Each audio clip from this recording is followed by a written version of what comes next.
Hi, I'm Gregor Paul from the Herald on Sunday. Talking rugby once again with Wyn Gray from the Herald. Hello, Wyn. G'day, mate. Hey, Bledisloe Cup. It's not far away. Just in the horizon there. We're going to see anything different? Or are we going to see a two-team competition the way we did last year? Not Bledisloe Cup, but Rugby Championship I'm talking about there. Are we looking at South Africa and New Zealand being that little bit better than the other two, do you feel? I wonder whether South Africa is going to be any good. You hear of all these guys who are disappearing to Europe and etc. Is Heineke going to get these blokes back in any sort of condition to play from? I'm not sure. I see he's got Fourie de Prier returning as his halfback. Yeah, I think that certainly improves him if he's got any of the savvy that he used to have. Yeah, damn good player, nice halfback. Yeah. Australia, unknown. You'd think they won't stand up to the All Blacks in the first couple of games. Can't see it. Not until they jettison Quade Cooper. And how long is that going to take? Well, that's the big curiosity for me. How long before Mackenzie, who probably knows already that Cooper's not the answer, but how long is he going to keep him for? I don't know. Or is he going to let Cooper play a style that he feels more comfortable with? Don't know. I don't think he is, because that's not going to be Test rugby.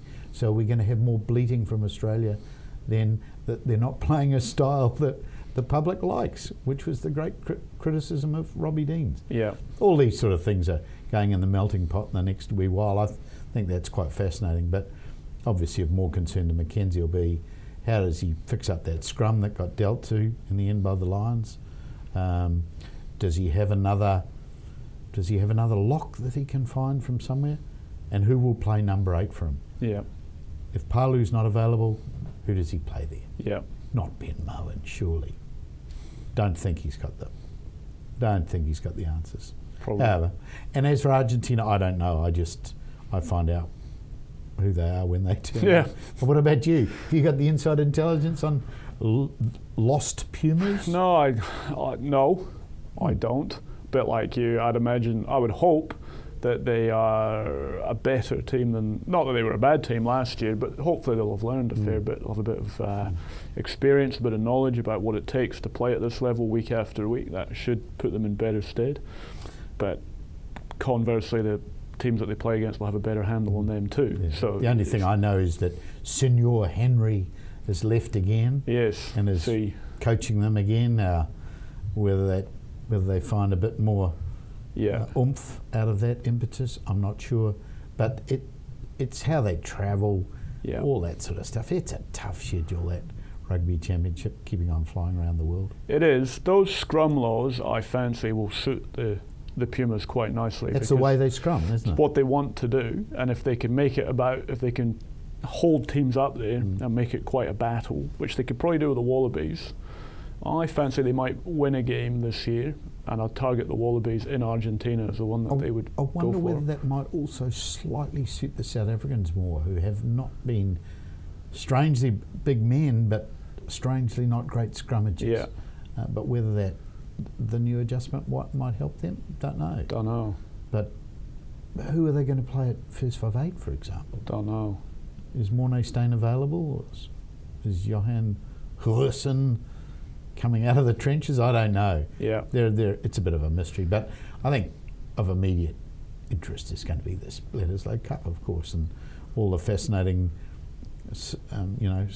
subtitles and extra bits and personality conflicts and all these sort of things. So we've got them in successive weekends. Across in Sydney, then back in Wellington. Yep. You get the impression that the All Blacks want to get their attacking game up another level at least, and they are going to try and run teams from minute 1 to minute 80 and make this aerobic rugby like we haven't seen before. That seems to, hence Mr. Weepu not being around anymore. Certainly that message has come through in several ways. One was at that All Black training camp they had here in Auckland last week, there were signs that they want to shift the ball and have some different ideas about how they're going to do that, how they're going to find more width on the park, this sort of thing. And yes, they need speed from their halfback to clear the ball. This is where Aaron Smith is vital for them, and he's come back into form, and where they see these two younger men as being complementary to those plans. Yeah. Not so sure.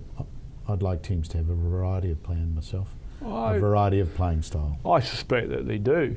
I suspect that's the preferred way of playing, but I don't think that's the only way that they're going to be able to play. And I think if you look across the 4 teams, the big difference between the New Zealand and the other 3 is that you have a fly half who can play any style of rugby that he chooses to play, and there's no obvious weakness in his game, whereas the other lot, you kind of think with Australia, if it's Cooper or Lelafano, they'll be wedded into that player's inabilities as much as his abilities. Ditto South Africa if it's Hussein or Elton Yonchis or whoever they go for. That player has limitations, and Argentina, I'm not sure what they're going to do. Yeah, whereas your lot can play, New Zealand can play whichever way they probably fancy. Yeah, and I mean, they got 3 5/8s, haven't we? Really, who can do all sorts of things. But Carter is the master of them all, and remains so. And with this being his sort of next stretch before he has a rest, he might just say, I'd like to really go out with a flourish, especially as I'm coming up to 100 tests. I really might open all the tanks and all the fuel and give it plenty, and man, we could see something special. I think he needs extra special. I think there's lots of reasons why he needs to. The ones that you've mentioned, the other 2, Barrett and Cruden, are getting better, and they're putting a bit of pressure on him. And the days of Daniel being able to be selected automatically, they're not over. But he's got to remember he needs to deliver week after week. Yeah. The other interest to me will be should Nonu or Conrad Smith get dinged, then who goes in there? We know Ben Smith will fill in at centre. Does Daniel Carter go to second 5/8? Does someone else go in there? What will we see? So those sort of things which will possibly happen at some stage. We also have the re-emergence of Captain Richie. Absolutely. Who they're hoping will play at best an hour. So what happens after that if Aussie is still in the game?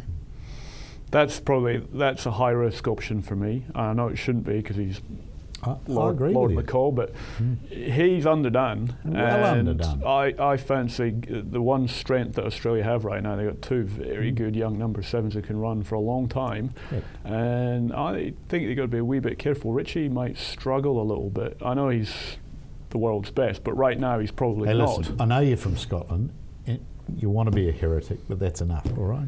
Well, I think you've got to be realistic. No, I think you are right. He will struggle because no one in the world could come into a test match on the back of as little rugby as he's coming in on. Have you been looking at my laptop and spying at my column for tomorrow already? No. But I'm on the same wavelength as you. This is a big unknown. Messam will be weary as well after a Super 15 campaign where he's flogged himself. Yeah. Worked really hard with those Chiefs. Kieran Reid, fine player, he'll be all right. But McCaw, absolutely. I mean, top of the peg last year, but always. But hasn't had any footy. No. And this is Test rugby, and it's not quite so easy. I know you can hop back on the bike, but you still get a few wobbles as well, and this will be the problem. It will be. Yeah. Excellent. Win. Righto, mate. Thanks very much.